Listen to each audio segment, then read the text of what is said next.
Hello, welcome to a new part of the Excel Olympics interviews and book reviews series. My name is Gaspar Kamashik, and in this part, I'll be talking to a good buddy of mine, Ken Puls. We'll be talking about a book that he co-wrote with Miguel Escobar, and the book is called, I have to take some air in for this, Master Your Data with Power Query for Excel and Power BI. It's quite a mouthful. But the book is brilliant, which it should be because it has such a great legacy. Miguel and Ken actually wrote the book for Power Query when they wrote M is for Data Monkey. And this is a sequel to that book. But it's not just a sequel, it kind of builds up on that, which you can see even by the title, right? It's not a second edition, it's a different title, it's a different book. And what I love about it, it goes kind of from the beginner. If you're a beginner in Power Query, you can benefit from it. And if you're a very, very experienced Power Queryist, if that's even a word, you can also benefit by it. So we'll be talking about this book through the entire interview. Take a listen to that. And somewhere in the interview, there's a hidden gem. So there's a way that you can win the book. Right? And Ken, so if you find it, Ken will tell you what to do. You have to leave a comment, I think, and he will tell you what kind of comment, and maybe you win. Enjoy. So you guys actually wrote the book on Power Query, right? With the first one, with the M is for Data Monkey. We'd like to think so. And how long did it take you guys to realize, well, now we got to write a second one? 4 hours. So before you had your beer? Yeah.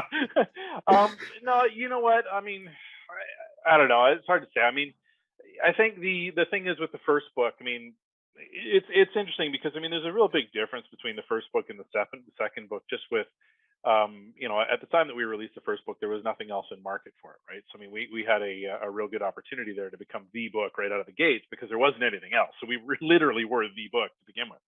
Obviously since that time, there's been other books that have come out and whatnot as well. How soon did we realize that things were going obsolete? I mean, we published the book. It went out the doors in I think I'm trying to remember if it was actually September, October. I think it must have been October or November, I guess. The first one. And in October of that same year, Microsoft released an update that gave us a user interface for a whole bunch of different join types, which we didn't have when we actually published the book. In November of that year, they released the modern combined files experience. So, we go 2 months and we had two massive changes to the user interface. Shortly after that, they brought out conditional columns user interface. That wasn't there, right? And then column from examples. And so, I mean, there were some revolutionary changes that came within the first year of us releasing this book because, Power Query team was iterating so incredibly quickly on this product. So I mean, we knew within 6 months that the book's lifespan was dated. We knew that we would need to write a second version of the book. The big question really came down to when, and that became a challenge in its own right because one of the great benefits that we get from being tied in so closely with Microsoft is that we have insider information on what's coming. And so there were several times where we looked at and went, we should really write this book. And then you'd get a sneak peek of what's coming and you go, no, we need to wait until that's ready to go. Well, the problem, of course, is that it goes into Power BI and then it takes about 6-8 months sometimes before it trickles into Excel. So to get you screenshots in the program I want to work in, that's a little bit more challenging because I certainly don't want to put out a book where we're looking at a feature that's in Power BI. The book takes 6 months to get from publication out to the desktop, and it's still not in Excel. I mean, that's kind of a dangerous point as well. So there was that sort of aspect. So we'd made some conscious decisions to delay personally for a while on those, and then we decided, oh hey, at one of our MBAS things, I was getting harassed by a lot of people asking me when the next version of the book was coming out. I subsequently found out that my good friend and business partner Matt Allington was actually standing up in his session saying, if you see Ken in the hallway, make sure you harass him and find out when he's going to be putting the next version of the book out. So that became the joke of that conference, I think, is find Ken and ask him.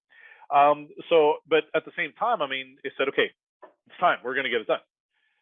And then, we talked to someone at Microsoft and they said, you don't want to do that because we're on the cusp of releasing a pretty major thing that's going to affect all the images in your user interface. And the feature they were actually talking about was the column quality and whatever else, indicators and whatnot. So I was like, ooh, geez, yeah, I don't want to put out a book that's only going to last for 3 months because, I mean, the effort to writing this is huge. So we don't want to do that. Well, then so it sat for a while. That took way longer to come into Excel than we ever thought it would. So that delayed it by a year or whatever else. And then, again, we get back into it. Well, then, businesses, reality is, I mean, I say with this book, it was 20 chapters. And if I'm making a conservative estimate to say that it takes about a week per chapter if you're just in writing mode. And if you think about it, I mean, that's 3 months that you've got to basically stop working and write.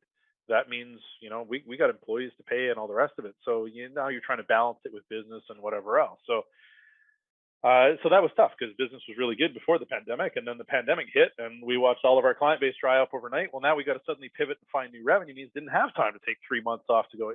It's a tough one. I mean, I got to tell you, writing a book is a tough endeavor. I've made a promise to myself to never promise a publication date on a book ever again. In future, I will write it and I will tell my publisher once it's done because I know he'll sell it for me. But I don't ever want to be publishing another blog post that again says, I'm sorry, it's delayed again, because I did way too many of those. And it sucks. It's too much pressure and whatnot. I mean, this was literally this, we joked that this book was it was the monkey on my back, right? I mean, it carried it around everywhere. I'm really happy to have it out, but when you'll see a version 3, I don't know, man. I'm not sure how long that'll be. So we'll just surprise everybody with it whenever we decide to make that happen. Okay. So where did the monkey come from? So the monkey came from when Miguel and I originally started working on this. Of course, the coding language behind the book is called M, and I've got all kinds of feelings of how dumb a name that is because trying to do a Google search for M, it just doesn't work very well. But we kind of went, well, M is it's lots of things, right? M's magic. I mean, it's a language for manipulation. It's whatever, and we kind of get through these all out and whatever. And I don't know how the heck the monkey got on the list, but it did. The thing is that as you go through and you take a look at different terms that have been used in different industries and whatnot. I remember years ago that I used to refer to myself as a geek long before it was actually a popular term of endearment in the tech community. And so I've never been afraid of a term that maybe isn't the most flattering in life. I mean, I figured, hey, let's grab it. Let's try and take ownership of it and turn it around. Data monkey is a term like that. I mean, it's typically been a term that has been reserved for, the geek in the back corner that's like bashing away at their data, whatever else. It has no social skills and whatever else. And they just, live in their data world. And I'm like, you know what? That's who Power Query was built for. So let's call the book M is for Data Monkey because it's all about the coding language and the people that are working in the back end. Except we ran into one small problem. Well, actually, a couple of problems with it. Is that number one, we came up with the title, M is for Data Monkey, and then we started laying out the outline for the book. And I went, I don't want to write a book on M. This is ridiculous. Like, who's going to write or who's going to buy a programming book for Power Query? I mean, that's a very small audience that you're actually looking for. What we need to do is we need to write a book that shows everybody how to use the amazing user interface to actually get all these things done. And we'll teach them a little bit of M, but really the focus on this thing should be how to use Power Query. So the thing is that we loved the title, so we just stuck with it because it's a cool title. It's iconic, right? And whatnot. So we put it out and whatnot, even though it wasn't really a book on M, it was more of a book on how to use Power Query. The other challenge with that, though, of course, is that when you're trying to actually go and sell that book on a bookshelf, why would somebody pick up a book called M is for Data Monkey? If you're working with Excel, why would you even search for that? If you're working for Power BI, why would you even search for that? It doesn't say Power Query anywhere in the title or whatsoever. So even if you know the term Power Query, which Microsoft did their best to hide for such a long period of time, why would you actually pick that up? So that's why the second edition of the book, we've actually left the formerly known as M is for Data Monkey on the title page, but we've actually changed the name of it to Master Your Data for Excel and Power BI, giving it a more descriptive one that we hope will actually get picked up in the booksellers and on bookshelves a little bit, more frequently, I guess, and is a little more helpful to introduce people into the product itself. So that's a really long-winded answer to that question. So No it's a lot of problem. history there. Yeah. So what's the major difference between the books?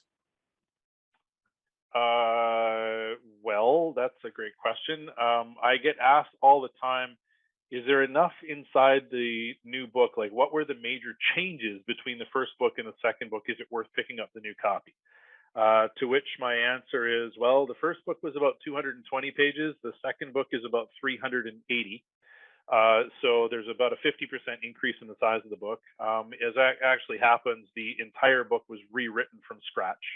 So there's about 5 pages, I think, in the book, and they're all in the introduction pages that weren't rewritten. The introduction was the only place we just sort of, reworded and expanded a couple of sections, but everything else we rewrote from scratch. Chapters were dropped, chapters were added. What are the major changes? Oh man, there's a lot. We start off with the first few chapters are really all about just sort of understanding how Power Query works, how to structure your queries for long-term success and whatnot. As we start moving into later chapters in the book, I tried to take a little bit more of a recipe-driven approach to dealing with some different things in the way that we wrote some of these pieces up and whatnot.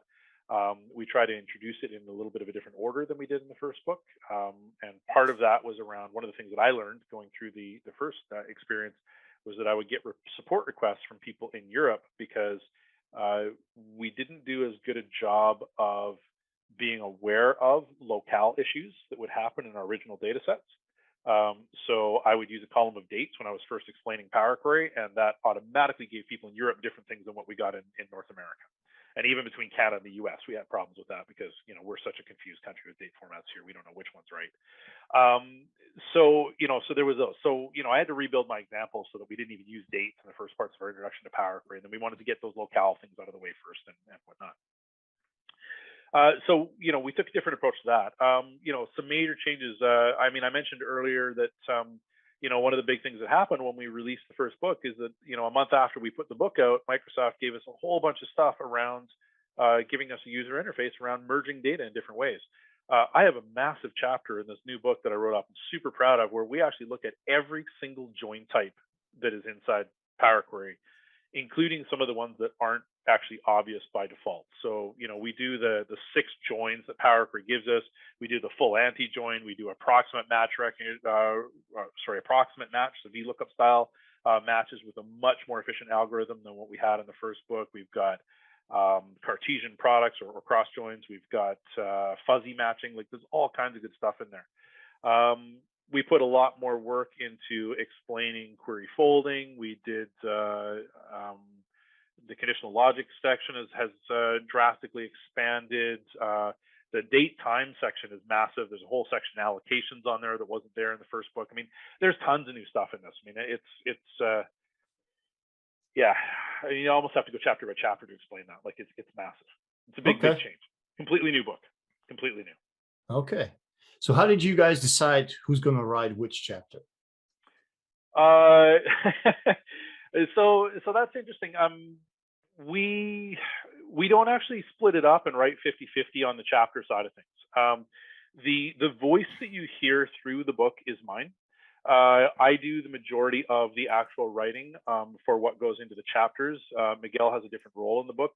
We generally go through. Miguel does a lot of work with me on laying down different things. He comes up with the example files. We talk about the different things that we actually, want to see in it and whatnot. If there's examples that I'm having a challenge with, I'll, bash it back to him. He'll come up with the example, and then I can go through and walk through and do the write up on it. We did that for a couple of reasons and whatnot. Miguel wanted to make sure that the book came out well, we both wanted to make sure it came out with the consistent phrasing. That was important. We didn't want it to sound like it was written by 2 people. Miguel and Miguel's English is fantastic, but he always likes to tell me that he speaks Spanglish and his English isn't great, which is totally untrue. But definitely, I mean, there are some phrasings that we do things a little bit differently on some things. So there were a couple of chapters that we did break from that, where Miguel went back and wrote the stuff on M, and then I went back and ghost wrote it back into the same style and whatnot. But for the most part, what you'll find is that a lot of the technical lead side of things, Miguel was working on those components, the writing side of it. I spent more time in those, but even that, it's not hard and fast rules. I mean, easily both of us put half effort into this thing. I mean, it was a ton of work on what we actually had here. So, um, yeah, that's the general gist of it. So Okay. the hard thing was trying to come up with the outline of what needed to be covered and where. That was challenging. So, but we both worked on it and hashed back and came up with a story that we wanted to deal with, following the flow for the most part of what we did in our Power Query Academy, as to how we sort of wanted to approach that and lay it out, make sure that logical and cohesive order was there. So. Okay. Would you say this is a book that would serve a Power BI user just as well? Yeah, I believe so. I mean, every example that we have in the book, there is a completed example from both Excel and from Power BI. That's an important point to realize on it. By far, the vast majority of the stuff is actually illustrated in the Excel user interface. But the thing that I want to sort of make really aware on that is, when I got tasked with going back and actually updating the screenshots to make sure that they were up to date for the Excel user interface, like I said, there were 6 or 8 screenshots that I had to change. There's probably 1,000 screenshots in this book. The rest of the shots are inside Power Query. And that's the thing, is that inside Power Query, the only difference between the Power Query editor in Excel and Power BI is that the Excel one is gray and green and the Power BI is gray and yellow. Like that's basically the difference between these two things. There might be a couple of new features that are in Power BI that still have to trickle through to Excel. But for the grandest portion of it, the reason I used Excel is it's real easy to just say, hey, look, here's my data in the workbook. I'm going to click get data and just go into the thing, rather than having to go and browse for another file path and pull it in. But what you'll find is that in the first couple of chapters, one of the things that we actually call out very, very early in this thing is, here is the click path to get your data in from Excel into Power Query. Here's the click path to get it from Power BI into Power Query. And here is also the methods where you can actually go and port your information from Excel to Power BI, what you need to do in order to port it back from Power BI to Excel. So the concepts around this are not about, is it a Power BI technique or is it an Excel technique? There are only a few techniques that are restricted to Excel only, because Excel has some things that Power BI doesn't, as far as working with data and grid and whatnot. The deal is really about manipulating data and getting it into the right shape or format. And that's the thing, is that issue is common between Excel and Power BI. At the end of the day, we need a tabularized data set in first normal form. That is basically what we're actually looking for. So, how do we actually generate that, and what's going to happen? So at the end of the day, whether you're feeding it into Power Pivot, whether you're feeding it into an Excel table, or whether you're feeding it into the Power BI data model, is completely irrelevant. Whether you do it inside Power BI or Excel is completely irrelevant. These techniques should translate easily to both programs, unless we've called out specifically that something doesn't. I mean, the reality is we called the book Master Your Data for Excel and Power BI for a reason. Yeah. So Yeah. it works in both. So. Okay. Which feature of Power Query is your favorite? The one where when you click open, it launches you into Power Query. I don't know, man. That's a hard question, right? I just love the fact that it's there. I mean, I remember trying to do all of this work beforehand, with a collection of Excel formulas and text to columns and VBA macros, and one of my favorite features is the refresh button. But the refresh button only works because of some of my other favorite features, was the fact that it records every action that you do, like it's a great big macro. But that only always works if you can actually go in and edit the code, which I love as well. I mean, there's so many different pieces. I mean, I love that the user interface is so huge with so many different commands. So you know what? Maybe I'm going to settle on that one, Gasper. Is that what I love about Power Query the most? Is it is a coding studio that allows me to write code without writing code, because I can go and click buttons to make the job happen. Underneath the covers, the code is being recorded that I can always go in and tweak and do whatever I want with later. But what I tell people a lot of the time is, if you never learn M, it shouldn't matter. And the Power Query team has done such a great job of building you a user interface so that you don't have to learn M. You know, if you do, you're going to be a little bit more powerful, but at the end of the day, you can click through all the buttons and you can just get stuff to go and work. And I love the fact I can clean up data with it faster than I can generally do in Excel. I can, click that refresh button or automate that if I'm getting really funky with it. But yeah, I mean, that whole low code, no code experience to be able to do complex tasks is freaking fantastic. And the fact that it's built right into Excel and Power BI, that's pretty fantastic too. So no favorite buttons there. No, no. Okay. What do you want from me, man? Like, I mean, it's like, I don't they're know. all my Mine is favorite. merge queries. I love that one. Merge queries. Okay. Yeah, it's Yeah, it does so I much. I have a favorite button in the moment, but it depends on what I'm doing at the time. Yeah, if it My solves your favorite button's the one problems, that right? works. Yeah, well, this is it, right? And I mean, my favorite thing about Power Query is that I get to keep on learning new stuff and how new things work and whatever else, right? I mean, I just love that it's so darn robust. I mean, you say I joke years ago. I mean, I had someone that worked for me when I was actually doing a lot of work with VBA, and they'd come to me and say, I'm really worried, Ken, because you're doing all this work in VBA. Pretty soon you're going to replace me with a button. And I'm like, give me a break. No, I'd put that in an event. There's no way I'd be making myself click a button every day. That's way too much work, right? That's one challenge we have with Power Query. We just can't. We don't have those events to be able to say go, right? But anyway, no, it's. I guess we sort of do, but yeah, no, it's no one favorite button, Gasper. I mean, Okay. they're all my favorites. Okay. So if someone hasn't read the first book or doesn't even know the first book, what would you say? Why should they pick up this book, or who is this book for? This book is for two people. Well, actually, it's for everybody, but it's for two different audiences. This book it was very much targeted at somebody who has never used Excel or Power BI before, or sorry, not Excel or Power BI, who hasn't used Power Query before, Okay. and or people who have used it a lot. So what we tried to do is we tried to write a book that was going to be able to take you from end to end in the entire journey. And I've had really good feedback already from the people that are reading it, from people who don't have a lot of experience, and they're getting in, and they're working their way through the first few chapters to try and sort of understand how things are working and what they can do with it. I've also had some phenomenal feedback from people who have been using Power Query a long time, and it's funny because there's a difference, right? I mean, and the people that have never used it before, they start at chapter 1, and the people who have used Power Query before and have a lot of experience in it, they go straight to chapter 16, right? I mean, it's like, hey, I want to get into the M code stuff and let's see what's going on. And we encourage them to go back and start at the beginning and reread it, because you'll pick up a lot of tips and tricks along the way there. So I think that the big answer is, I mean, the book was intended for and pitched for everyone, regardless of skill level in Power Query. I believe that you're going to be able to get things out of this, and I believe that you'll be able to get a lot out of it, regardless of your skill. I will say that we do cover M code.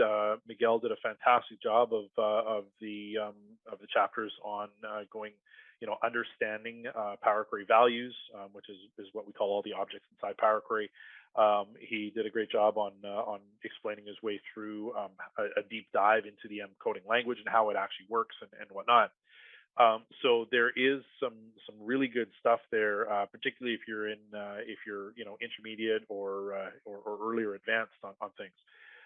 The one place where I would say that you look at it and say, well, if you're a super advanced user, I still think it's worth picking up the book and scanning through to pick up the things that you may have missed, because let's face it, it's a huge product already, and there's a lot of stuff that we tend to all be self-taught in a lot of ways and discover our own journey. So there's other ways that you can find on how to do things and whatnot. But If you're looking for a hardcore book on just M code programming, it's not that. That's not what this particular book is. You know, will we eventually end up ever doing one of those? I don't know. You know, the reality on that is that um, how big is the market versus the effort for trying to put out a book that is 100% coded on M? I mean, I already wrote one book on coding Ibn X or Ribbon X for customizing the Office ribbon, and I mean, I always joke with it. You know, the 20 people that bought it absolutely love it, but the problem is it only sold it to 20 people, right? You know, and that just doesn't pay back as an author. So I mean, that's the you know, you're more likely to see that material come out in blog posts. But overall, I mean, regardless, I mean, even if you do have a good level of skill with Power Query, I mean, you know, the book is updated. We talk about our methods for doing different things. I'll tell you, I mean, I learned stuff in the M code chapter when we were going through and working through that one. You know, the work that Miguel put into that today was fantastic. I ended up going back and adjusting some of my routines because I'm like, oh, that's why that worked that way. So, you know, it's been useful. I mean, you know, as you say, I mean, I've been working with Power Query for a heck of a long time. So, you know, you say there's always new things we can pick up there. So that answers the question. Again, Yep. long-winded answer. So Very long answer, but it does answer the question. good. Ken, I heard we're going to give away a book today. We can certainly do that, Casper. That's not a problem. But you know what? Cool. In order to give away a book, though, I think we need something back from somebody first, because we want to make sure that it's going to go to somebody that is actually going to be inspiring and help and is already in love with Power Query. You say that's fair? Okay. Oh, you All right. sure? So here's the deal. Why don't we do this? I'm going to let you be the judge of who actually gets it, because I don't want any responsibility for that part, right? That's way too much here's pressure, man. yeah, well, the pressure's on you for this. So, but here's the deal. So what you need to do is, if you leave a comment at the bottom of the video here, what we want to know is what is the coolest thing that you've done with Power Query, and how much time did it save you on a monthly basis? Because that's one of the cool things that I love about Power Query, is that it gives us that ability to get our life back so that we can go and spend some of that time on learning new things like more Power Query. So that's the deal. Leave a comment below. Tell us how much time it actually has saved you on a monthly basis, and what is the coolest thing that you did in order to actually get that time savings. And then Gosper's going to get the lucky job of choosing which one is the most inspiring to actually give away a PDF copy of the book, and we'll fulfill that through our Skillwave training site once Gosper's picked the winner and got in contact with them. Sure. So I'll actually wait like 2 weeks after the video's out, and then see what happens with the comments, Cool. and I'll check those So out. Okay. lots of time, yeah. So Cool. inspire us. I want to see this. I mean, I'm always curious to know just how much Power Query does for people. It's just phenomenally interesting. So, do you remember in Australia when, and I don't even know who it was, when somebody answered the question and she Yeah. just said, I "Well, do, you just yeah, saved me a week of time or something." Yeah, It I was- think it was 6 hours every Sunday. Yeah, the technique took 30 seconds, and if I recall correctly, I may be wrong on this, but I think it was Phil Down, and she just looked at the person that showed it to her and went, "Wow, that just saved me 6 hours on Sunday every week." And I mean, I got there just too late to be able to do it myself. It was one of our friends that did it, and I said, "It's interesting. You look conflicted. How do you feel about that?" She said, I'm having a really hard time there right now, trying to see if I should be feeling really thankful or really angry because I've been spending 6 hours of family time every weekend to get this done because I can't do it in the office, and all it would have taken was 30 seconds. Bah! So yeah, no, that's the impact of Power Query, right? It's just it's also one of the best things about it, isn't it? That it saves you time. Yeah, I mean, I think it is. I mean, like, you know, as I say, I mean, for me, the fact that, you know, I can get the job. I mean, I've got better tools with Power Query than a lot of other areas or other tool sets that we have. So it allows me to actually work, despite the fact that it sometimes feels slow working in Power Query. That's all relative, right? So I feel that I got a better tool set. I can clean up data faster and easier, and I will do that even if I don't need a refresh. But when you do need to do a refresh because you're combining all the files in a folder, or you're getting this, you know, a new copy of the file, and you just need to do it again to the same file on a monthly basis, that refresh ability is absolutely just unbelievable. I mean, it is such a huge time saver. The only caution I would throw out on that one is if you don't need to refresh your file, it doesn't mean you shouldn't learn Power Query. And I've actually had people that come back to me and say, "Oh yeah, I don't have any need to learn Power Query because I don't work with the same data every time." I don't care. The tool is so robust; it can allow you to clean up your stuff much quicker and much easier. I mean, I get people that come to a VBA class, and the first thing I ask them is, "Why are you here?" And invariably, half the people in the class are, "Well, I'm here to learn how to automate the cleanup of my data sets." And it's sad. You say, "Awesome. Well, I'm really happy to have you here with me today, but you came to the wrong class. You really need a class on Power Query, and you'll be able to get so much faster, a return on that thing." But VBA is good too, right? And yeah, it's I don't know. It's interesting. No, I mean, and the thing I love about it is even the troubleshooting is just easy. Oh yeah. Well, I mean, Troubleshooting, you just go which step. Oh, this is a step that went wrong. What does it say? Okay, what did I have before? Why doesn't this work? There you go. Because it's all visual, right? yeah. In If VBA, only it when was it says easy as debug and yeah. you would just If if only it was as easy as saying, "Oh, there's a yellow error message. I know what that means," which it doesn't always. Let's be it honest. doesn't Sometimes always, they're but confusing, I but I find it that it's even the fact that it just shows you this is where it went wrong yeah, absolutely. is No, helpful. and I mean that's one of the things that I advocate to people a lot is saying, I mean, you get a lot of IT departments. I mean, they hate Excel, and the reason they hate Excel is because when the data goes into Excel and people start changing it, and they've got no audit trail, they got no idea what happened to it, and I'll advocate to people like, look, bring it in through Power Query, and that way every step of what happened there is there. So if anybody ever comes back and says you messed up my data, you can say, let's go look at the audit trail, and I'll show you exactly what I did to it because I never manipulated it in the grid at all. It's all done Yeah. inside a script, and you can actually look at every piece. And if you've got any complaints about it, well, it's right there, and we can have that discussion. And I think that gives should provide a lot more comfort to people, providing they learn to read their Power Query. And I think that's probably one of the most important things you can do inside Power Query as you're working with it is learn to read what those steps are actually doing.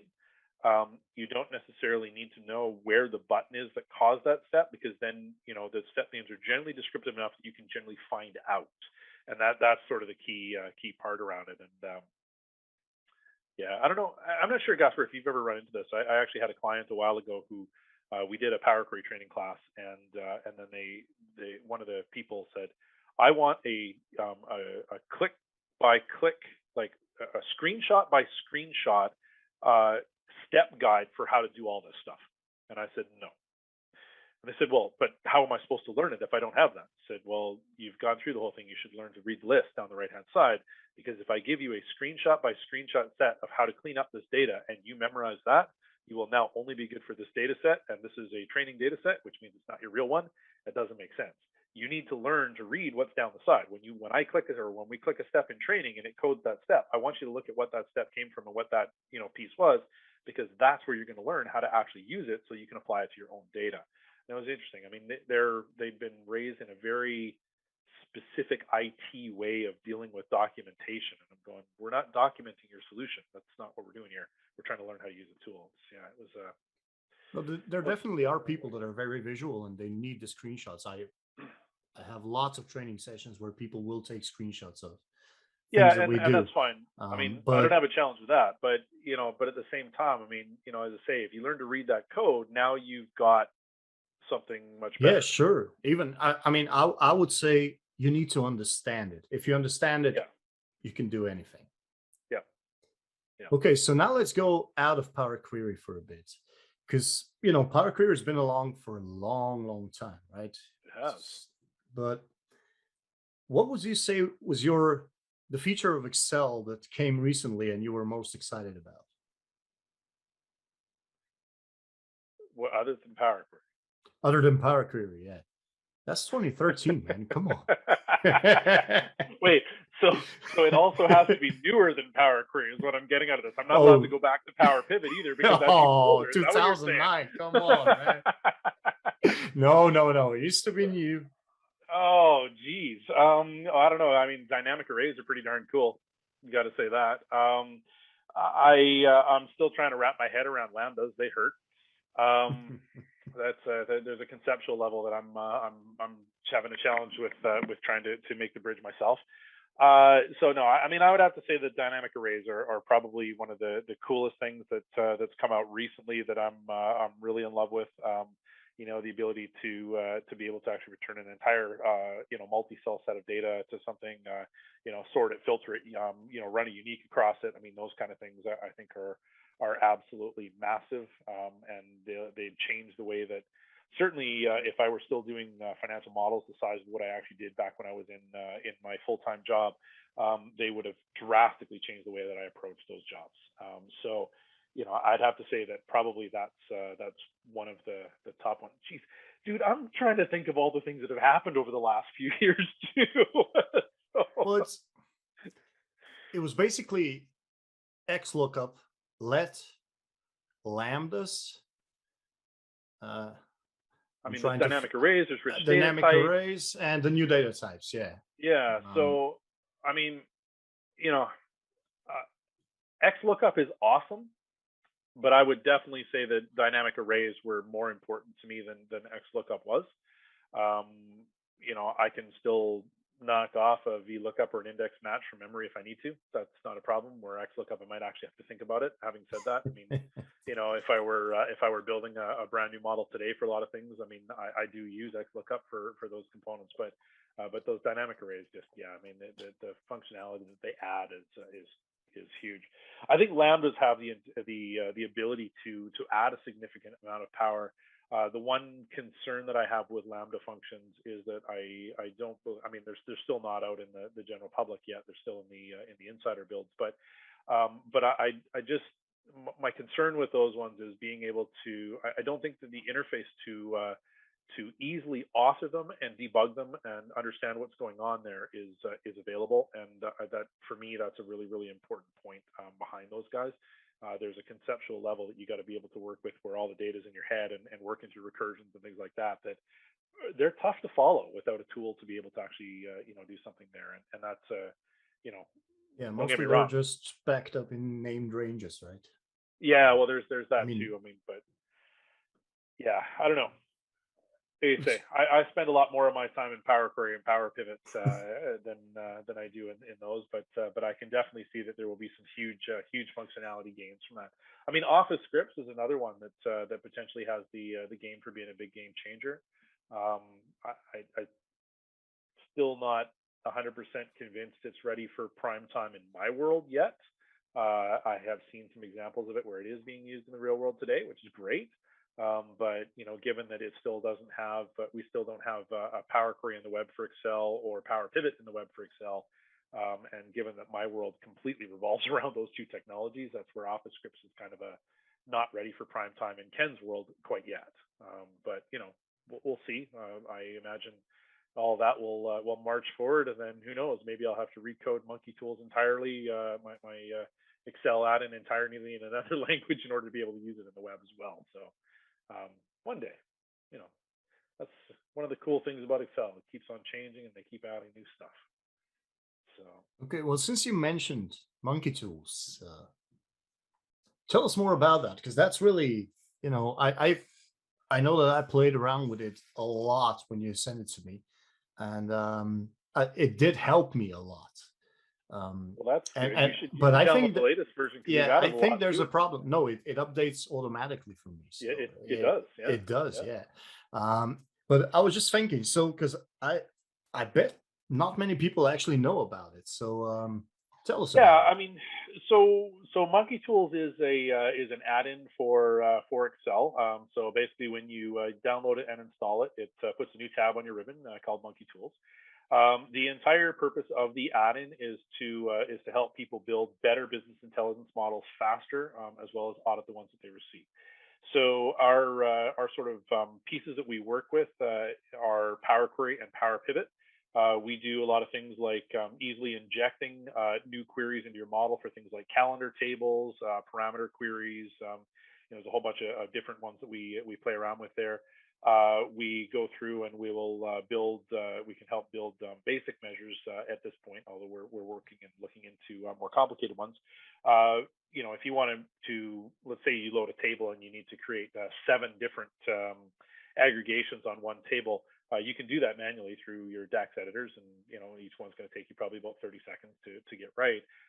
We have a tool that allows you to actually do all of those in 10 seconds. So so there's those aspects. We have the ability to go back and do memory model testing, identify what queries and DAX measures are being used, do some documentation there as well. So the tool does have a free version that has a lot of freemium or free features in it. We also have a pro license as well. We only have one installer. It updates by default every 2 weeks to the newest version, although you can actually set it to go further. And we release bug fixes, we release new features into both the free and the premium versions and whatnot. But yeah, it's a great tool. If you're working with Power Query and Power Pivot, you should definitely check it out. It'll add a lot of components and a lot of flexibility to you. One of the big things that Monkey Tools can do that nothing else can is we can actually connect to a Power BI model and we can import it back into Excel. And that's something that there are a lot of jobs that I prefer to work in Excel over Power BI. So maybe I've got a Power BI model I've built up for some reason, but I need to do something just slightly different and I want to do it in Excel. I can actually connect Monkey Tools to it, import everything. It brings over the queries, it brings over the relationships, DAX measures, all that kind of stuff, all gets set up inside Excel. Granted, there are some pieces that we can't necessarily do because we don't have the ability to do it. Things like many-to-many joins and stuff that aren't supported. But we'll give you a list of what those things are so you can work through it. So we've been working on it for a couple of years. We're constantly adding to it. There's all kinds of new stuff. We're doing some feature development right now and some stuff that I won't talk about, but I'm looking forward to getting out there. And it's as I say, I mean, it's a cool tool. If you're looking for it, you can find it at excelguru.ca/monkeytools. We'll take you to the page that gives you the ability to download a free free trial, as well as gives you an idea of some of the features and the pro license purchase options as well. Okay, maybe just a quick question. Which versions of Excel does it support? It supports Excel 2016 and higher. Okay. 32 or 64-bit makes no difference to me. Well, it makes a lot of difference to me, but we'll support you on 32 even if you're still using that. I'm going to cut that out and make it into something. And just play it for you every time. Yeah. It makes a difference to me. Yes. Yeah. So what's the latest feature that was added to Power Query that you were most excited about? Oh, the latest feature added to Power Query that I was most excited about. Boy, I don't know. I can't remember. I honestly can't remember, Gasper. Like I don't track these things on a month by month basis to figure out what's actually come out. So okay, I have a different problem. I always need to think, was that NDA or was that so? Yeah, well, I mean, the latest big feature that I remember coming out was the ability to build data types in Yep. Excel, which is live. But um, I'm still not convinced. I haven't found a ton of real world use cases for those yet for my work. So for data types in general, or just for building data types inside Power Query? Inside Power Query. You know what I do? I say now you can take the entire model, because the model would basically be your fact table, and then you would have your dimension table so that you wouldn't repeat stuff 100 times. You would just say this is the ID, and then you would have product name or whatever with it, right, in your dimension tables. But now you can just have one giant table that will still look exactly the same as your fact table, but that ID could actually contain the entire dimension table, right? Because you can just wrap it in there and then you load it into Excel and it's still got just the basic data. But if you need more about the product, if you need more about the seller, if you need more about the store, you just say, okay, expand, give me that. And then you look at it and you can just delete the column because it's still within that ID. And that's how I sell it. That's how I tried playing with it, but I didn't love the output that I got. And if I recall correctly, I had some challenges in trying to I can't remember. It's been a long time since I tried to play around with it. And I mean, I was also trying to deal with building and publishing to Power BI. And I mean, part of the whole reason that I was looking at was trying to figure out, can I actually have it in the point where I can actually just expand off the cube and get more components? And for whatever reason, I wasn't having joy with it. It just wasn't working for me. It was like the one to manys were set Okay. up backwards in the way that Power Query required them and whatnot. So I'd say, I mean, it's a new feature, but for me personally, I haven't found that one was an earth shattering. I love it yet. I may change my opinion on that. Give me some more time to play around and experiment with it. But I mean, I'm trying to think, because I mean, there's been so many like little iterations and changes and whatnot. But for the folks that I deal with, I mean, probably one of the most impactful things that happened over the last ages or whatever else really was the implementation of fuzzy matching when it finally landed in Excel. I mean, that was in Power BI for a long time, and I know Yeah. it's been in Excel for a while now, but that was probably one of the biggest ones to see. I'm looking forward to when some of the new table inference stuff from web finally makes it to Excel. I mean, it's in Power BI now. Those ones I think will be impactful for certain audiences of people. But I mean, this is the challenge with it, right? I mean, Power Query is, despite the fact that it's iterating quickly, I'm seeing that I guess the massiveness of, if you like, of the features is a little bit different than what it has been. I mean, I think they've picked off a lot of, if you want to call it, the low hanging fruit. Having said that, you know what? This team constantly surprises me with new stuff that they drop out there, and you go, I never knew I needed that, but holy cow, where has that been all my life, right? So, it's one of those True. things, and you say with all of these components, the reality is that a feature that's going to be huge to me and massively impactful is going to be a meh to someone else. And there's stuff that I look at and go, meh, why would I ever use that? That are going to be absolutely earth shattering to other people. And that's one of the cool things about this product. But it really is. I mean, and until somebody comes back and gives you that business case where you go, yeah, that's what I needed. That sometimes it doesn't always sink in. And I'm not going to make any claim that I get that the first time around, because I definitely don't. Right? I mean, it's when one of my users comes back to me and says, "Let me show you how I use this." And you go, "Wow, okay, cool. Now I get it." Right? So, Okay. And for the last question, is there anything that you miss in Power Query?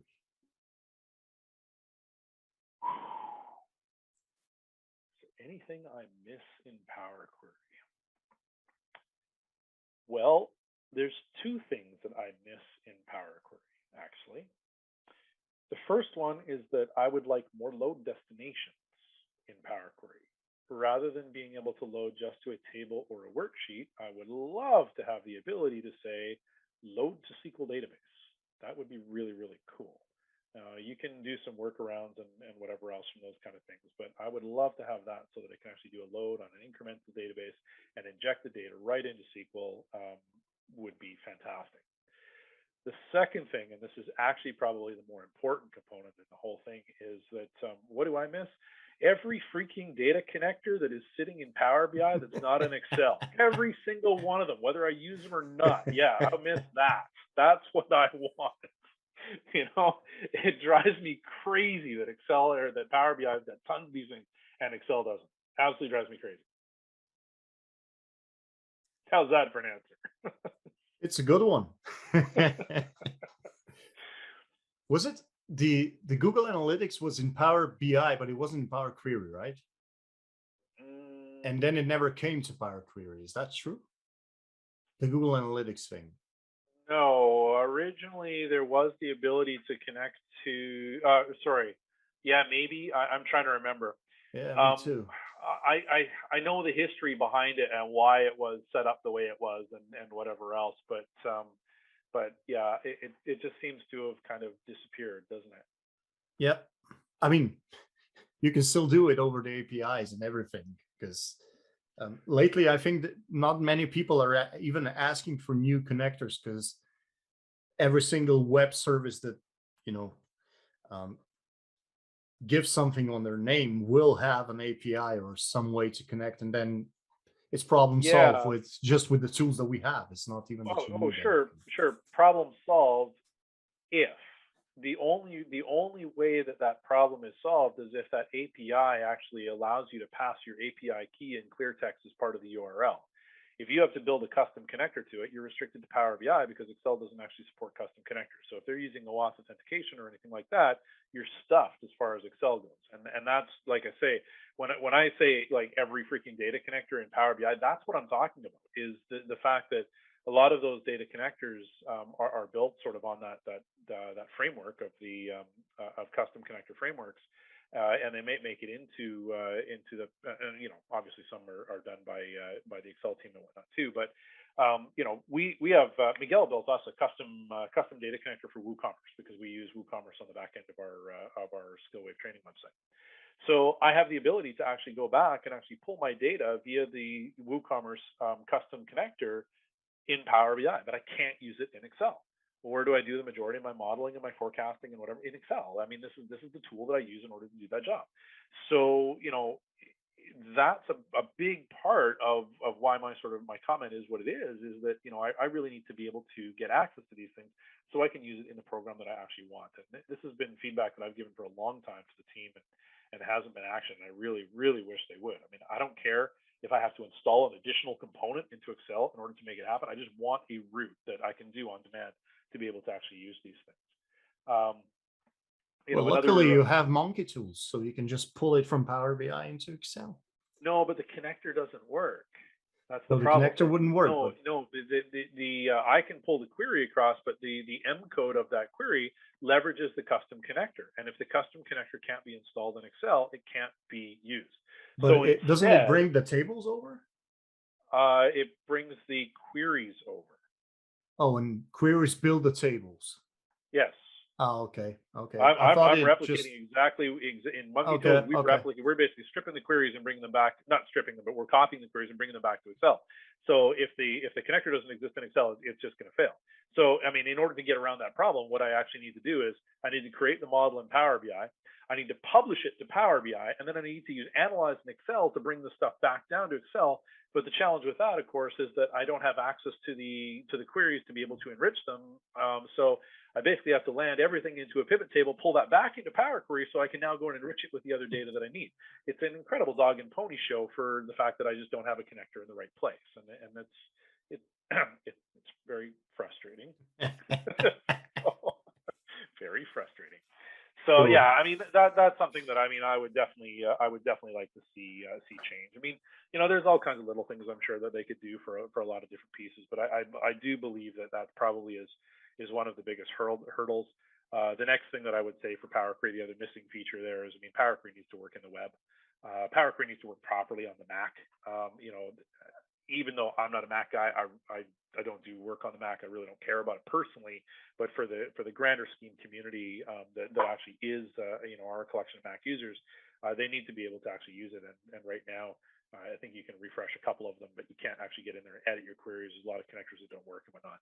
I know. I think there's isn't the Excel CSV and TXT files? Is that pretty much? Refresh? And they're working on it. Basically they have to re-architect the entire thing to work on a Mac. So I get it. I understand why it's a challenge, but it definitely is something that's out there. Power Query on the web, we already know that it works in data flows. So yeah. What's the holdup? I don't think that one should be as big a gap, but it's all about time and engineering dollars, right? So who's where and what do they have to invest? So we'll patiently wait, but I certainly wasn't going to hold my book on that one. So. Yeah, that was a smart move. yeah. Well, maybe that one for version 3. I didn't say that. Yeah. Well, you can just tie it to that whenever you don't actually want to write it. Yeah. So just say when they put that one out, I'll write it. Yeah, that's the next. No, because then when they do, then that means that then I get people asking. You said no, I'm not giving you any guarantees on that one whatsoever. Okay.